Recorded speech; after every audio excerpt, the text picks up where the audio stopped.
Joe de pianiste. Fait que, ouais. Ben, je m'appelle Jonathan, mais mon nom d'artiste, ce serait Joe de pianiste. Joe de pianiste, que représente la musique pour toi? La musique représente pour moi une manière de m'exprimer, une manière de m'évader. Pour moi, la musique, c'est une passion. C'est une manière aussi de communiquer et aussi de comprendre des fois ce que je vis. Des fois, je ne suis pas en mesure de mettre des mots dessus, mais je suis capable de mettre de la musique dessus. Puis c'est quelque chose auquel je suis capable de trouver un certain refuge dedans. Alors, comment tu as commencé à jouer? J'ai commencé à jouer très tard, actually, à 16 ans. J'étais au cégep Maisonneuve, j'étudiais. Puis je marchais dans les couloirs, puis j'ai entendu du piano dans une salle.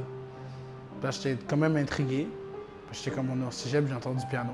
Puis là, finalement, ça se ramassait que c'était une salle de musique. Fait que j'ai commencé à être intéressé. J'ai demandé comment on fait pour avoir accès.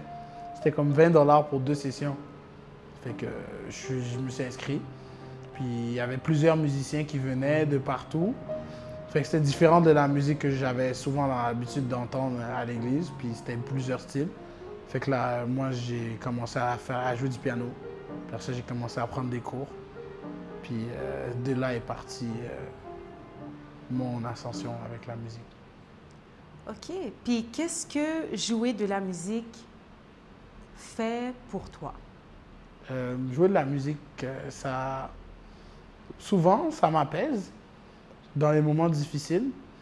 Mais aussi, dépendamment si je suis avec du monde, ben, ça me rend heureux dans le sens que c'est comme une manière pour moi de connecter avec d'autres personnes sans nécessairement connecter avec des mots. Mais des fois, juste pour moi, je pense que la musique, c'est un langage universel qui fait que même si je ne comprends pas ce que tu dis, parce que tu parles, on va dire, une autre langue, on peut quand même se retrouver dans la musique, puis on peut quand même se communiquer on peut quand même trouver une manière de se communiquer. Fait que c'est autant une forme de réconfort qu'une forme de plaisir.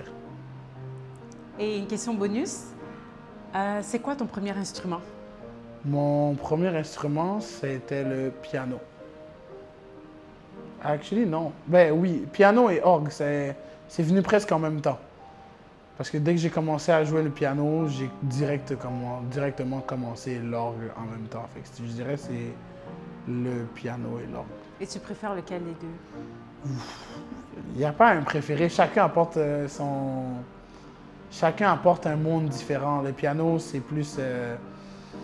on va dire, je suis capable d'exprimer des émotions plus douces et plus raffinées, tandis qu'avec l'orgue, j'ai la plus de facilité à exprimer des émotions complexes, tendues, parce que tu as un son qui s'accumule, tu as la capacité d'avoir un son qui s'accumule, puis tu peux... l'orgue, c'est beaucoup un instrument.